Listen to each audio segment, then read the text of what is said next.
Bonjour à tous, aujourd'hui duel très attendu entre deux crossovers urbains français. Il s'agit du 2008 face au Renault Captur. Alors que vaut le 2008, modèle de classicisme et d'élégance face au roi de la tendance, le Renault Captur? Quels sont leurs points forts, leurs points faibles, laquelle on vous conseille à l'achat? On vous dit ça tout de suite.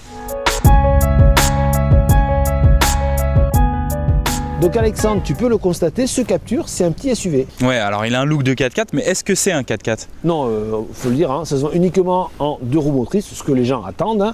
Tu remarques également des couleurs plutôt sympathiques, peinture bicolore, des stickers et beaucoup de possibilités de personnalisation. Donc ça plaît aussi bien à monsieur, mais aussi à madame, ça c'est important.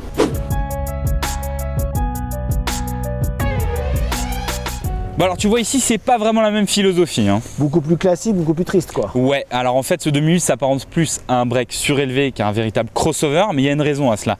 C'est-à-dire que le break, la 208 SW, à l'inverse de chez Renault, disparaît du catalogue. Et la charge revient au 2008 de rameuter un petit peu cette clientèle. Alors c'est vrai qu'il y a un programme de personnalisation, mais le style reste beaucoup plus classique, élégant. Alors c'est sûr, il faut séduire les papis, mais aussi les mamies, et ça c'est important. Bon, ici, on a littéralement un intérieur de 208. Ouais, c'est clair, un intérieur connu, mais pas très original, quoi. Voilà, c'est un peu le concept. C'est pas fun du tout, mais pourtant, c'est très bien fini. Tant au niveau des assemblages que des matériaux, ça nous conforte dans l'idée que Peugeot sait fabriquer des intérieurs et qu'on est au niveau du premium. En ce qui concerne le gabarit, 2008 mesure 4,16 m, donc ce qui se traduit par un espace arrière généreux et surtout un volume de coffre, on va dire correct, à 350 litres. Dans ce domaine, le Captur fait mieux, on va le voir tout de suite.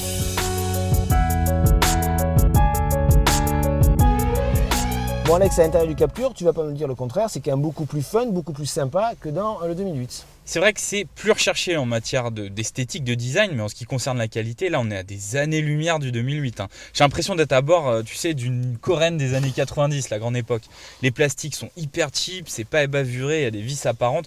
Franchement, compte tenu du prix, on est en droit de s'attendre à mieux quand même. Bah, je suis d'accord, surtout qu'on l'avait déjà mentionné, ce problème de qualité. Il y a quand même beaucoup d'aspects pratiques, tu as beaucoup d'arrangements au niveau de la planche de bord, tu as la fameuse boîte à gants tiroir qui est une nouveauté, tu as des sièges déhoussables aussi.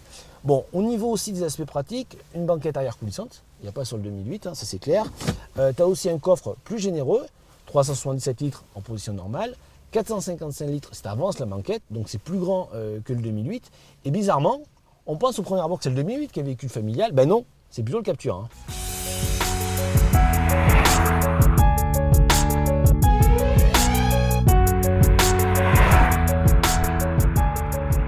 Alors Olivier, Captur, est-ce que c'est captivant à la conduite? Honnêtement, c'est pas mal, mais je reconnais que c'est quand même moins bien que le 2008. Même puissance au niveau du moteur, mais il a une boîte longue qui pénalise au niveau des reprises, des relances. Tu as un peu l'impression que le 90 chevaux, il est un peu à la peine, ce qui n'est pas le cas sur le 2008. Mais globalement, c'est un moteur qui est plutôt, on va dire, polyvalent, qui satisfera beaucoup de gens. Et il ne faut pas oublier non plus que c'est le moteur actuellement le plus puissant en diesel. Il n'y a pas plus puissant chez Renault. D'autant plus que là, il n'y a pas de système de grip control comme tu as sur le 2008, c'est uniquement une traction. Donc on disait tout à l'heure, déjà c'est un véhicule plutôt pour les citadins qui veulent faire look, j'ai un 4x4, mais en vrai qui n'a pas les capacités. Mais globalement, c'est plutôt convaincant. Ça se vote pas trop dans les virages, mais plus que quand même que le 2008, il faut bien le reconnaître. Mais voilà, on va dire que c'est un bon à tout faire, mais il n'excelle pas vraiment. On voit que le 2008 est plus une vocation de break surélevé, c'est plus agréable quand même.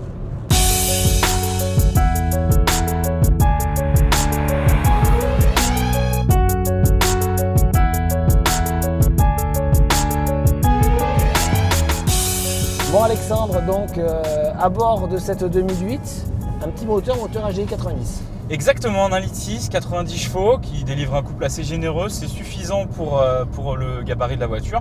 À savoir qu'à l'inverse du Captur, Peugeot propose une version 110 chevaux. Alors, ce 2008 reprend exactement tous les avantages de la 208, c'est-à-dire agilité, légèreté, dynamisme et le confort en prime, puisqu'avec cette garde au sol surélevé, Peugeot nous propose un excellent compromis entre confort et dynamisme. On est bercé, c'est idéal pour tailler des kilomètres.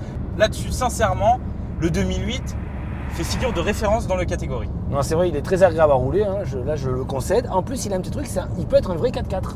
Oui, alors vrai 4x4, oui et non. Enfin, c'est vrai que bon, ça coûte cher d'implanter un système de transmission intégrale.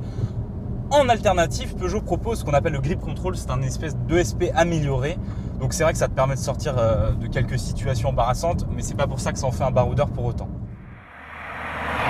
Nous avons décidé de faire gagner le 2008 à l'occasion de ce comparatif puisque selon nous il réunit les meilleures qualités dynamiques mais aussi l'intérieur le plus soigné et surtout un équipement plus riche. Alors le Renault Captur doit donc s'incliner malgré son look sympathique et ses aspects pratiques. On termine par les prix très proches, 21 400 € pour les deux véhicules. À vous donc de faire votre choix.